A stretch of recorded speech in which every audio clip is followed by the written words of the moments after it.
For this one, I have this wood cigar box. It's by the brand Cousin from Walmart, and they are about $5.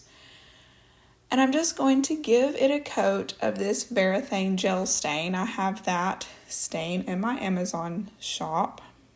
We got new songbooks at church, and they were giving away the old ones, and I took this one that was in very rough shape, and I just cut a page out to use here in this cigar box.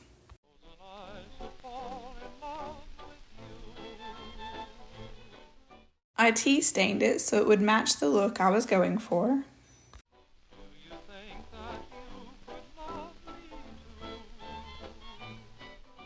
I have these rulers, and you can get them on sale oftentimes. I'm pretty sure I paid 25 cents each for these.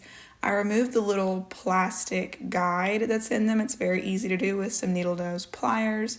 And I'm just going to cut them down and make them the shelves here in this cigar box.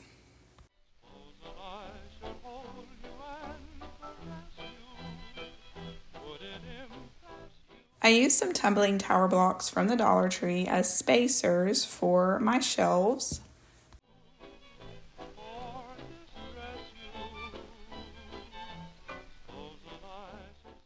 I gave them a coat of the same stain.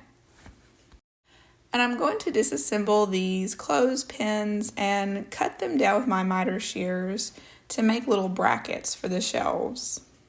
I just used hot glue to attach everything inside the cigar box because I knew that there wasn't going to be very much weight on these little shelves. Now I have all of these little decorative things that I'm going to use here on the inside of the lid of the box, on the opposite side, inside here, opposite the shelves. And so I didn't show me gluing all that in, but I basically just cut things up and just higgledy-piggledy put everything in there, Mod Podging everything down.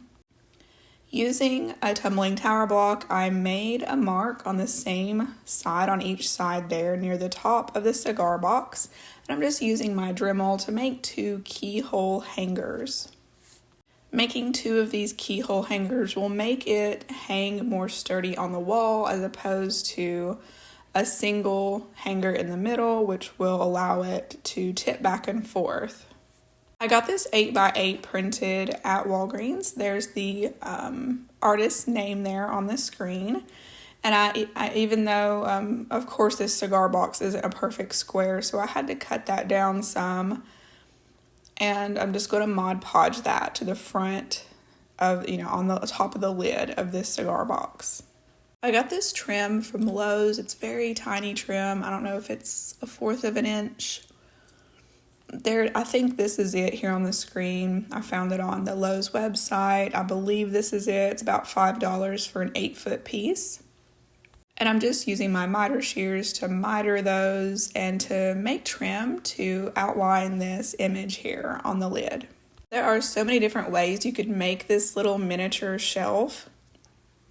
You could have it open from side to side instead of from the top down like I did. You could have it open like a traditional cabinet would. You could have, instead of a piece of art on the front, you could have a photo of a family member on it. There's so many different ways you can decorate the inside of the lid. You could put images behind the shelves. You could decorate behind the shelves and add sort of wallpaper in there. There's just, whatever your imagination can come up with, you could do with this.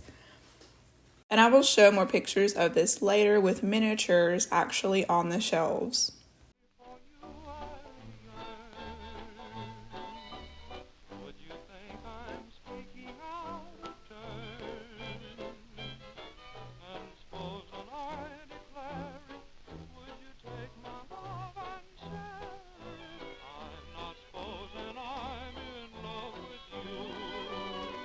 This is just a quick reminder that if you like this video, give it a thumbs up and subscribe if you haven't already. That way you don't miss any future videos.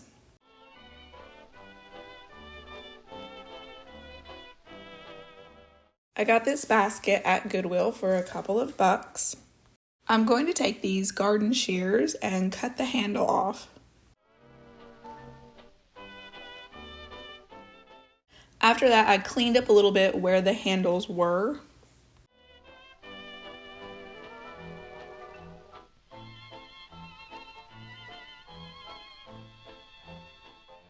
And then I took some watered down antique wax and gave the whole basket inside and out a coat of that to darken it up a little bit and make it look older.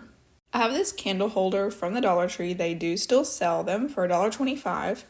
And I gave it a couple of base coats of truffle chalk paint, and then I went over that with full coverage of gold leaf rub and buff.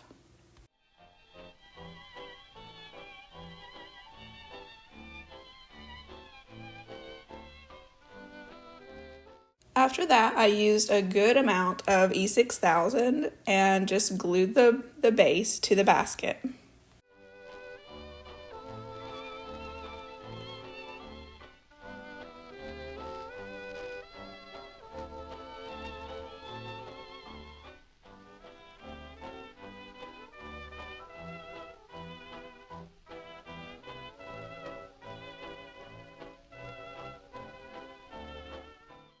I do have an Amazon storefront now, and most of the craft supplies and crafting tools that I use are there in the store if you're looking for them.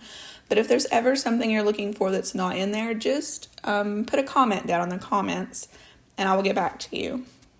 I have this piece of scrap wood and I'm just going to use toasted marshmallow to give it a couple of base coats. And then I went online and I searched for 18th century sampler. I normally provide printables for you guys, but because I didn't take these photos and I knew they weren't explicitly in the public domain, someone took the pictures of these old, even though the samplers themselves are from the 1700s, the photo of the sampler, I don't own those. And so, but if you just image search, that's what I did. Looking for these samplers, you'll find lots of options to choose from. I printed that on rice paper, and the rice paper that I used is in my Amazon store, and I Mod Podged that to this piece of scrap wood. I removed some of the twine that was wrapped around this handle, but only on the inside, and I secured on the outside the twine with some hot glue. That way I can have this fitted up against this scrap wood flush and not have any gaps.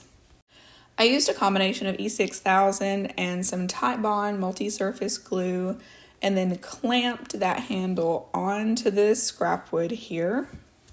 And if I would have had patience, I would have let this sit overnight and set up and I wouldn't have needed my staple gun. But after I distressed it a little bit with some antique wax, I took my staple gun and then I just shot a couple of brad nails into the handles on each side so that I could keep working with this and not have to let it sit overnight. This is a really cute shelf sitter. I like it a lot. You can hang it up as well, obviously. I do think I'll go back and use that watered down antique wax on the handle there, just like I did the basket.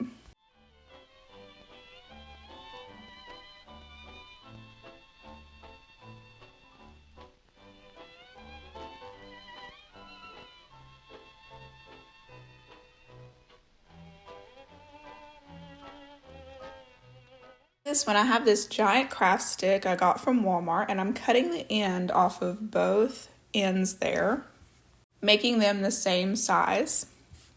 And then I used my Dremel to make a fairly big hole on one of the pieces.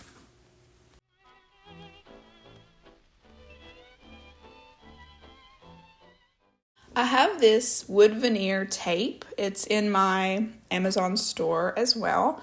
And I'm just going to cut that down to make the size of my little cathedral radio that I'm making here. I do have some little miniatures, not a whole lot, but I did want to make at least one to go on the miniature shelves that I made for the first craft.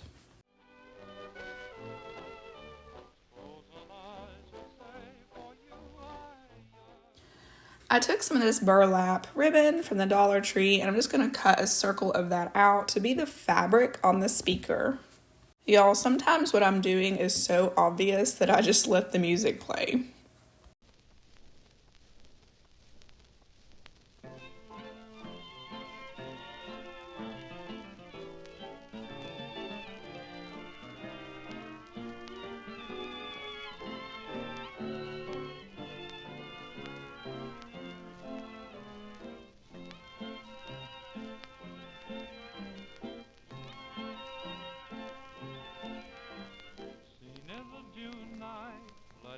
moonlight, fragrant roses in bloom, a garden bench with just room for two.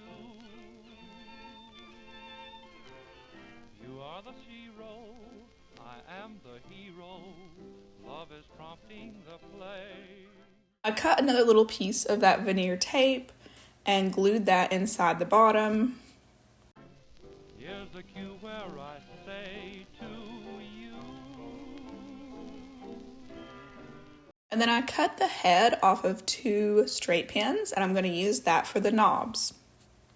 I glued the knobs on with E6000, gave them both a base coat of truffle chalk paint, and then went over that with pure gold leaf rub and buff. I have used the pure gold acrylic paint so much in the past that I've just got that phrase in my head, pure gold, because I've said it so many times. Sometimes I don't go into super fine detail about what I'm doing because I just think y'all have seen this song and dance before because I do repeat a lot of the things because I like the same finishes and the same look on a lot of things, and so I'll do and use a lot of the same things.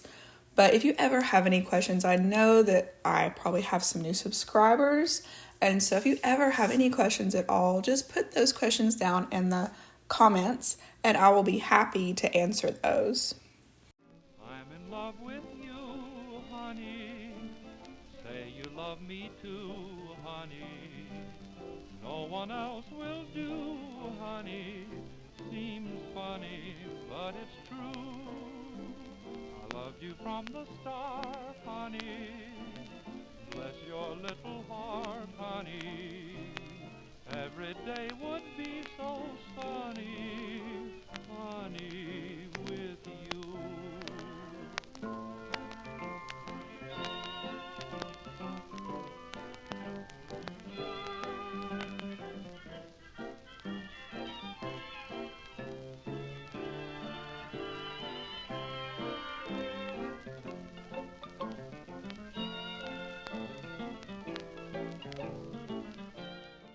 That's it for this one. Thank you so much for watching. I hope you have a wonderful day. See you in the next one.